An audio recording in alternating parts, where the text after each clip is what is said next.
7일자 말씀입니다. 2월 7일 우리 마가복음 12장 35절부터 44절까지 한 절씩 교독하겠습니다.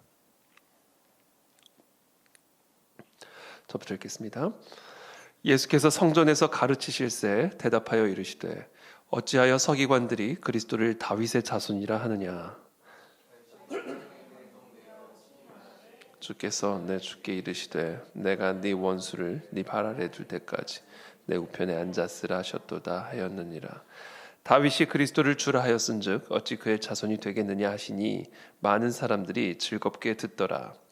예수께서 가르치실 때에 이르시되 긴 옷을 입고 다니는 것과 시장에서 문안받는 것과 회당의 높은 자리와 잔치의 윗자리를 원하는 서기관들을 삼가라.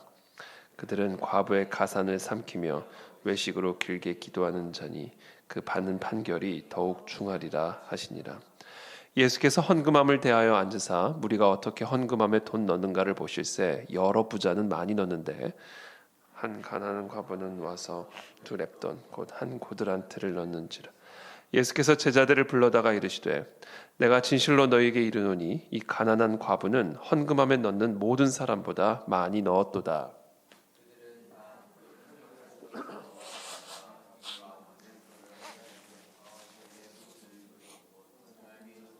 넣느니라 하시니라. 아멘.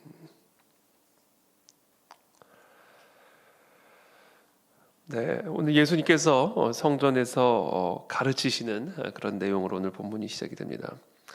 예수님께서 성전에서 어찌하여 서기관들이 그리스도를 다윗의 자손이라 하느냐 이렇게 예수님께서 질문하시고 또 반문하시는 그런 내용이 기록이 되어 있죠.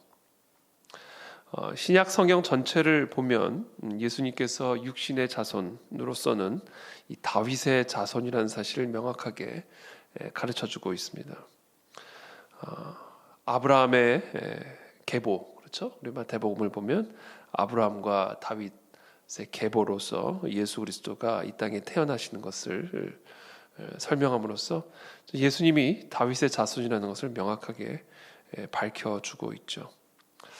그런데 36절에 보면 다윗이 시편에 기록한 것을 보면 성령에 감동되어 친히 말하되 주께서 내 주께 이르시되 내가 네 원수를 네 발 아래에 둘 때까지 내 우편에 앉았으라 하셨도다 하였느니라.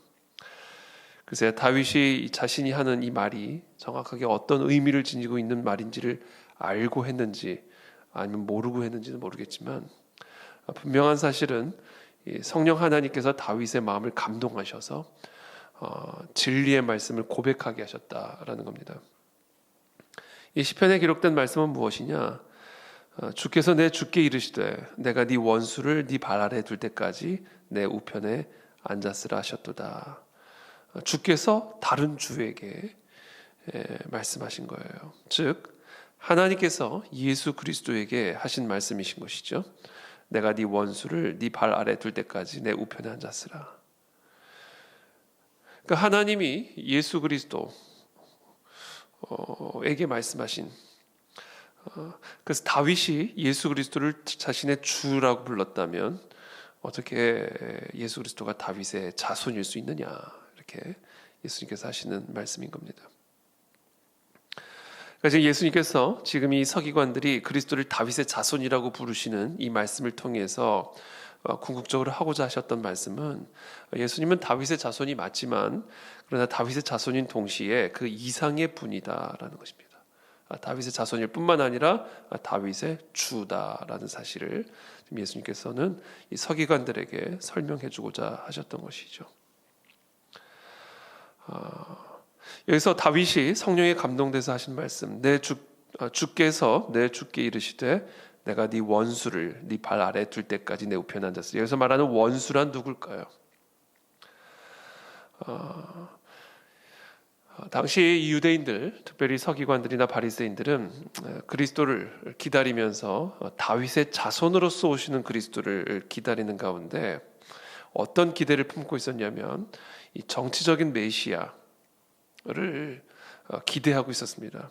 그래서 다윗의 후손이라고 하는 것은 이 다윗의 왕조 가운데 내려오는 그런 메시아로서 자신들을 이 로마의 압제와 모든 이 불우한 고통스러운 정치적인 또 모든 환경에서부터 자신들을 건져내줄, 그래서 부유하고 풍요로운 그런 나라와 민족을 만들어줄, 이스라엘을 강국으로, 정치적인 강국으로 만들어줄 그런 메시아를 기다리고 기대하고 있었던 것이죠.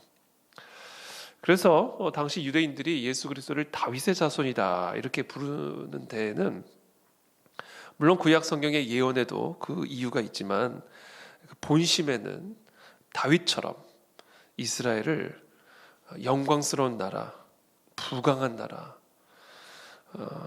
그래서 다른 나라들, 특히 로마의 압제들을 무찌르고 이스라엘 민족의 영광을 회복하고 재건할 그와 같은 정치적인 메시아로서의 다윗의 자손을 기대하고 기다리고 있었던 것이죠. 그것이 바로 그들이 생각한 원수였습니다. 그러나 하나님께서 예수 그리스도를 이 땅에 보내신 이유, 예수 그리스도께서 다윗의 자손으로 오신 그 이유는 요한일서에서 분명히 우리에게 말씀하십니다. 마귀의 일을 멸하기 위함이다. 하나님의 아들이 나타나신 바 된 것은 바로 마귀의 일을 멸하기 위함이다 라고 분명하게 말씀하시는 것이죠. 자, 마귀의 일이란 무엇입니까? 죄를 짓게 하는 일을 의미하는 겁니다. 십자가로 모든 죄와 그 죄로 인한 사망의 저주를 이기시고 그 죄와 사망의 결박에 묶여있는 우리 모두를 자유케 하시고 해방케 하시기 위한 마귀의 일을 멸하기 위한 하나님의 아들로서의 사명이 바로 다윗의 자손으로 오신 이유고 목적이다라는 것이죠. 자, 그러나 당시 유대인들은 예수 그리스도를 다윗의 자손으로 부르며 자신들을 단순히 정치적인 이런 압제로부터 해방시켜주고 그래서 정치적으로 경제적으로 영광스럽고 부유하고 강한 그런 나라와 민족으로 만들어줄 것을 기대하는 정치적인 메시아로서 경제적인 메시아로서 그리스도를 기다리고 또 기대하고 있었다라는 것이죠. 그래서 당시 예수님을 따르던 많은 사람들, 예수님이 질병들을 치유하고 귀신들을 내쫓고 오병이어로 수천 명을 먹이시고 이런 놀라운 이적들을 행하시는 모습들을 바라보면서 많은 사람들이 이분이 구약에 예언된 다윗의 자손이라는 것을 믿었어요. 실제로 많은 사람들이.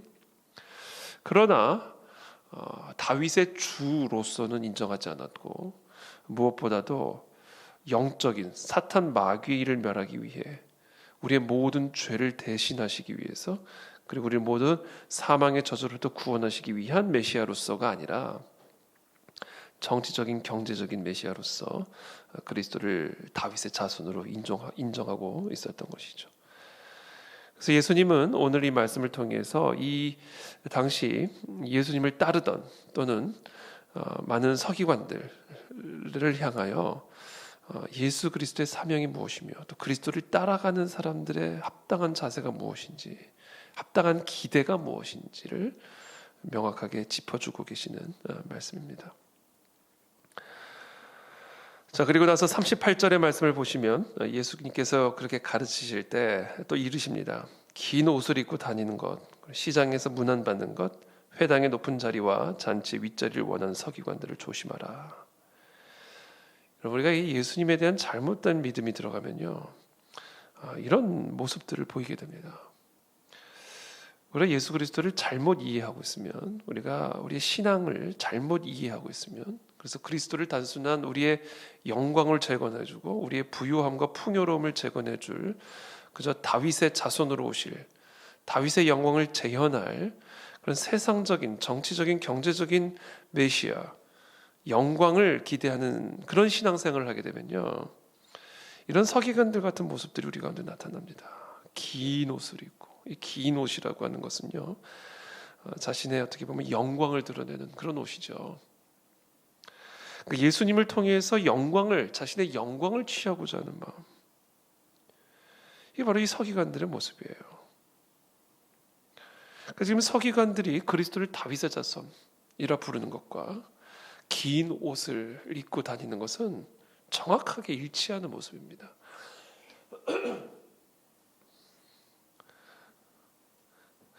우리의 신앙생활이 이런 신앙생활의 모습일 수가 있다고요. 자신의 영광을 드러내기 위해서 다윗의 자손 예수 그리스도를 따르는 그런 신앙생활을 할 수가 있다는 것이죠. 시장에서 문안받는 거, 어디를 가나 사람들한테 인사받는 거, 높아지고자 하는 거죠. 39절에 회당의 높은 자리와 잔치의 윗자리를 원하는 서기관들을 삼가라. 높은 자리, 윗자리, 영광받는 자리, 인사받는 자리, 이 서기관들의 마음의 중심에 있었던 것입니다. 그러면서 그들은 40절에 과부의 가산을 삼키며 외식으로 길게 기도하는 자니 그 받는 판결이 더욱 중하리라 하시니라. 그러면서 과부의 재산들을 다 삼켜버려요. 과부는 가난한 사람을 의미하는 것이죠. 가난한 사람들의 가산을 다 삼켜버리고요. 또 외식으로 길게 기도하는, 그러니까 종교적으로, 영적으로 보이는 거죠. 그러니까 자신의 어떤 영적인 후광을 드러냄으로써 과부의 가산을 다 삼켜 먹어버리는 그런 서기관들의 모습.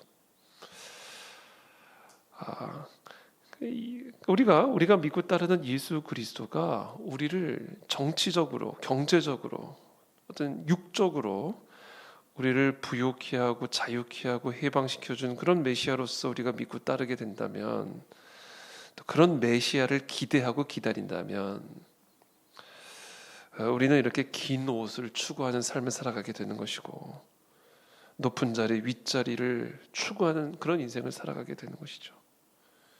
그러면서 과부의 가산을 삼키고, 그러면서도 영적인 것처럼 꾸미는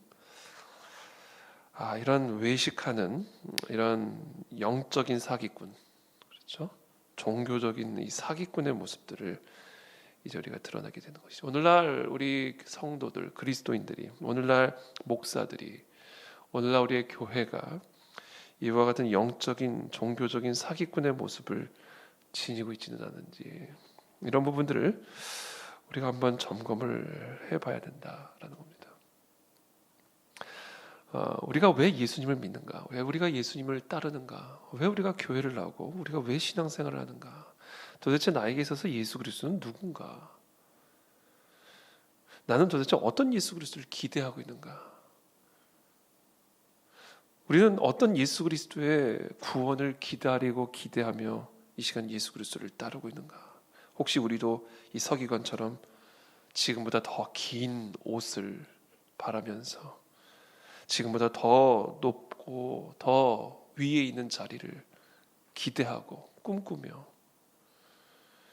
우리가 그렇게 예수 그리스도를 따르고 기대하고 있는 것은 아닌가? 그래서 우리가 예수 그리스도를 그리스도다, 다윗의 자손이라 부르는 것은 아닌가? 예수님은 오늘날 그와 같은 성도들에게 주님은 말씀하신 거예요. 어찌하여 나를 다윗의 자손이라 부르느냐, 이렇게 말씀하시는 것이죠. 그러면서 예수님께서 바로 이어서 이제 헌금함을 대하여 앉으십니다. 그리고는 이 무리들이 어떻게 헌금함에 돈을 넣는가를 보시는 거죠. 이게 지금 예수님이 지금 하고 계신 일, 지금 예수님께서 이렇게 가르치시고요. 혹시 너희들이 이런 서기관들은 아니냐? 혹시 너희들 안에 이와 같은 서기관에 대한 그런 마음을 갖고 지금 나를 그리스도라 부르고 있는 것은 아니냐? 그와 같은 가르침을 하신 다음에는 우리가 어떻게 헌금함에 헌금을 하는가를 보고 계신다. 헌금 생활을 보신다. 오늘 예수님 우리에게 말씀하십니다. 저와 여러분들의 헌금 생활을 되돌아봐라, 이렇게 말씀하시는 겁니다. 왜냐하면 예수님은 우리가 헌금함에 헌금을 할 때 어떻게 헌금을 하고 있는지를 보고 계시기 때문이다. 참 재미있는 표현이요. 예수께서 헌금함을 대하여 앉으사 무리가 어떻게 헌금함에 돈 넣는가를 보셨어요. 무엇을이 아닙니다. 무엇을 헌금함에 넣는가를 보신 게 아니라 어떻게 헌금함에 넣는가를 보셨어요. 그러면서 여러 부자는 많이 넣었다, 이렇게 얘기하시죠. 그런데 한 가난한 과부가 있었는데 이 한 가난한 과부는 와서 2렙돈 곧 한 고드란트를 넣었다. 이거는 아주 보잘것없는 그런 액수의 헌금입니다. 그러니까 여러 부자가 넣은 그 많은 헌금에 비하면 이거는 뭐 정말 아무 의미 없는 그런 헌금이에요. 그러면 예수께서 이젠 제자들을 부르십니다. 그리고 내가 진실로 너희에게 이르노니 이 가난한 과부는 헌금함에 넣는 모든 사람보다 많이 넣었도다. 어떻게 헌금함에 넣는가를 보시고는 갑자기 헌금의 액수를 얘기하기 시작하시는 거예요. 어떻게 헌금함을 넣는가를 보시더니 가난한 과부의 이 작은 헌금을 가장 많은 헌금이다 이렇게 얘기를 하고 계시는 거예요. 그러면서 그 이유를, 그러니까 예수님의 계산법을 44절에서 이렇게 말씀하십니다. 함께 읽겠습니다. 시작. 그들은 다 그 풍족한 중에서 넣었거니와 이 과부는 그 가난한 중에서 자기의 모든 소유 곧 생활비 전부를 넣었느니라 하시니라. 예수님의 계산법은 어떤 절대적인 액수가 아니구나. 이 절대적인 어떤 액수를 기준으로 큰 헌금, 작은 헌금, 큰 희생, 작은 희생을 계산하시는 분이 아니시구나. 우리 예수님은 그것이 크든 작든 전부를 드릴 때 그것이 예수님에게 큰 헌금이 되는 것이구나. 헌신이 되는 것이구나. 여러분, 이 가난한 과부가 자기의 모든 소유, 즉 생활비, 생활을 해야 될 거 아니에요. 그러니까 하루하루 생활을 해야 할 돈이잖아요. 그 생활비 전부를 들였다면 생활을 어떻게 해요? 이게 전부, 이게 제일 큰 헌금이다라는 거예요.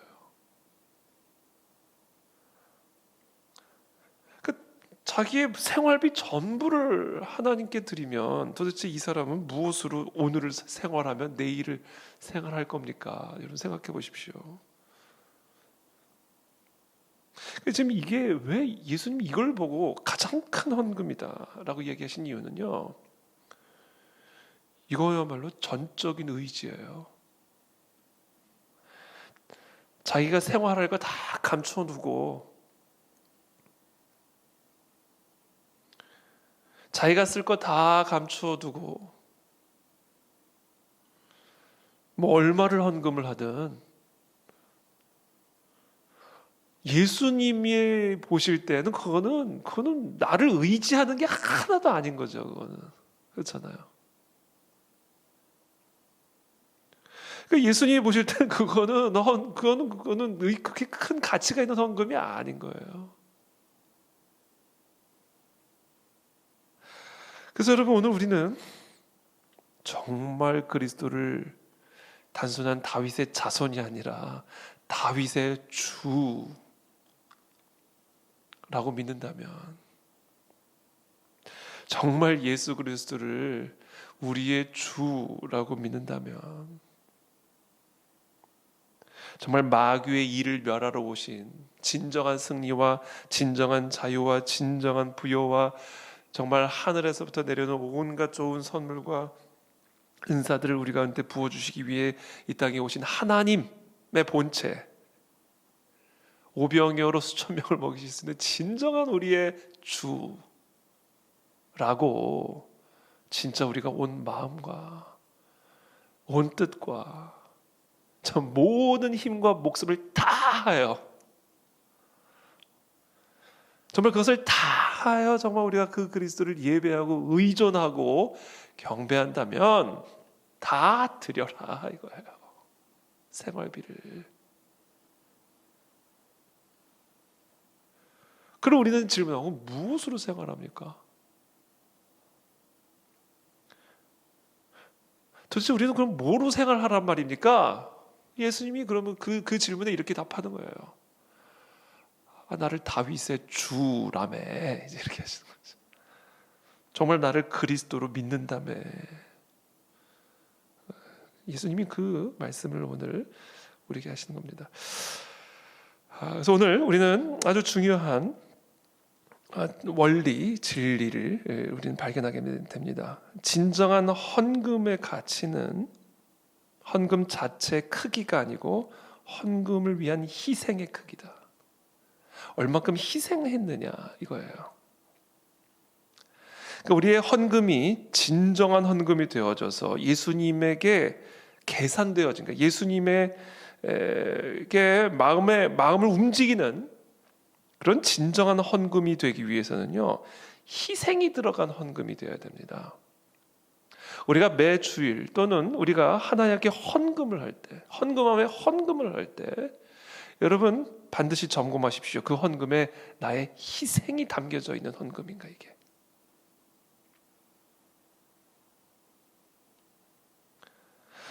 그것이 진정한 희생이 담겨져 있는 헌금인가를 확인하기 위해서는 두 번째 이것을 점검하셔야 됩니다.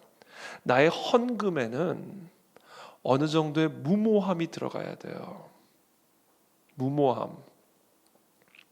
자신의 생활비 전부, 오늘 생활해야 될 또는 내일 생활해야 할 그 생활비 전부를 드리는 무모함. 진짜 무모함이죠. 자, 이와 같은 무모함이 바로 믿음이에요. 자신의 목숨을 다해서, 뜻을 다해서, 힘을 다해서 하나님을 사랑하고 하나님만을 의존할 때는요, 이런 무모함이 반드시 있어야 돼요. 그러니까 자신의 모든 생활비를 드림으로 자신의 삶을 예수님의 처분에 완전히 내어 맡긴 거예요. 이게 무모함이에요. 그리고 이게 믿음이에요. 그리고 그것이 희생이에요.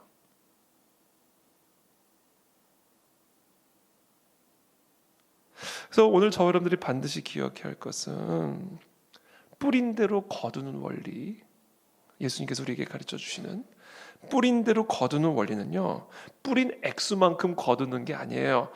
뿌린 크기만큼이 아니에요. 뿌린 희생만큼이에요.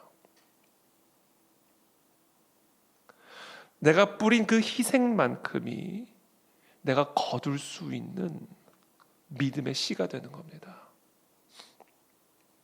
그래서 우리가 오늘 이 헌금함에 많이 넣은 여러 부자들처럼 많이 넣었다고 해서 많이 거두는 게 아니라고요. 얼만큼의 헌금을 그 헌금함에 넣었든지 간에 그 안에 담겨진 희생만큼이 뿌린 거예요. 희생만큼을 뿌린 겁니다. 무모한 만큼을 뿌린 거예요. 정말 전적으로 예수님의 처분에 맡기는 만큼만이 뿌려지는 거예요. 그게 없으면 뭐 얼만큼의 헌금을 했다 해도 뿌린 게 아닌 거예요. 뿌린 게 없는 거예요. 거둘 것도 없는 겁니다. 그렇게 되니까.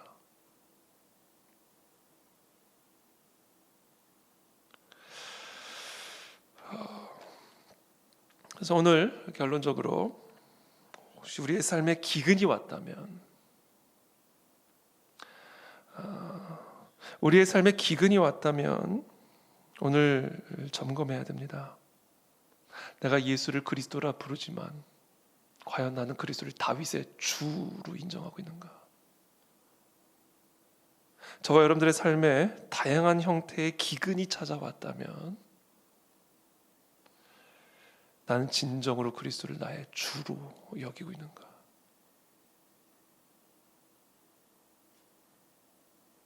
혹시 나는 더 긴 옷을 추구하고 있고 사실은 내가 더 큰 윗자리와 높은 자리를 추구하고 있는, 오히려 예수 그리스도를 사용해서 내가 더 영광을 받고 더 높은 자리에 앉기를 원하는 그런 서기관의 모습과 마음은 내 안에 있지는 않은가? 과연 나는 얼만큼의 희생을 하고 있는가? 그게 기준이에요. 그것을 점검할 수 있는 기준이에요. 내 신앙생활에 도대체 희생이라는 게 있나? 다 나 위해서 기도하고 나 위해서 예배하고 다 어떻게 해서든지 더 나를 위해서 헌금하고, 그렇죠? 다 이게 나를 위한 게 아니었나? 그럼 그렇게 되니까 우리의 삶에 기근이 오는 거예요. 그러니까 우리의 삶에 어떤 형태의 기근이든 기근이 왔다면 우리는 반드시 점검하셔야 됩니다. 희생의 크기를, 희생의 양을. 희생 없는 신앙은 사기입니다. 희생 없는 예배는 사기예요. 종교적인 사기입니다. 그러면서 길게 기도하는 거 그거 다 사기예요, 사기. 그래서 예수님은 때로는 우리의 삶에 그와 같은 삶의 기근을 허락하심으로써 네 희생의 크기를 돌아봐라. 뿌린 만큼 거둔 거다. 기근이 왔다면 뿌린 게 없기 때문이다. 하나님, 내가 이렇게 많이 뿌렸는데요, 그만큼 그 안에 어떤 희생이 있었는지를 한번 점검해 봐라. 전적인 의지가 그 안에 있었는가? 전적인 의탁이 그 희생 안에 있었는가? 진정한 희생과 무모함이 그 안에 있었는가? 오늘날 이것이 기근을 만난 우리 모두가 점검하고 회개하고 결단해야 할 말씀입니다. 그와 같은 예수님의 말씀을 우리 마음에 되새기고 희생의 자리로, 헌신의 자리로 우리가 다 나아가서, 여러분 다시 한번 우리가 희생을 뿌리기를 원합니다. 저부터 희생의 씨를 뿌리기를 원합니다. 오늘 이 말씀이 저에게도 너무나 큰 어떻게 보면 찔리는 그런 말씀들을 주시는 것이죠. 혹시 내가 이와 같은 서기관의 모습은 아니었는가? 우리가 이와 같은 서기관의 모습으로 신앙생활을 하고 있지는 않은가? 예수님은 절대로 속아 넘어가지 않으시는 분이십니다. 그래서 오늘 우리 자신을 스스로 점검하고 회개하며 희생을 뿌리는 저와 여러분들의 삶이 되어서 많은 것들을 거두는 그런 복된 하나님의 자녀들의 삶이 되기를 예수님 이름으로 축복합니다. 기도하겠습니다. 살아계신 주님, 오늘 이 말씀을 통해서 우리 자신을 돌아보게 하심을 감사를 드립니다. 정말 우리의 삶에 여러 기근을 경험하게 되는 그 이유와 그 뿌리를 오늘 우리에게 보여주심으로 인해 감사를 드립니다. 오늘 주님은 우리가 얼만큼 희생을 하고 있는지를 다 지켜보고 계시는 것을 알고 계십니다. 알고 있습니다. 오늘 우리가 우리의 삶에 희생의 크기들을 돌아보고, 그래서 온전한 희생을 뿌림으로 정말 하나님 뿌린 대로 많은 것들을 거두는 그런 복된 우리 모두의 삶이 되어지도록 은혜를 베풀어 주옵소서. 희생 없는 기도, 희생 없는 헌금, 희생 없는 예배, 그런 서기관들 같은, 그런 사기꾼 같은 그런 신앙생활을 했던 것들을 진심으로 회개하고, 우리 모두 진정으로 우리의 피를 뿌리고 우리의 희생을 뿌리는, 진정으로 우리의 주 되신 그리스도를 따르는 제자로서의 삶을 살아갈 수 있도록 우리 모두를, 우리 모든 한국 교회를 깨워주시고 회개하게 도와주옵소서. 예수 그리스도 이름으로 축복하며 기도합니다. 아멘.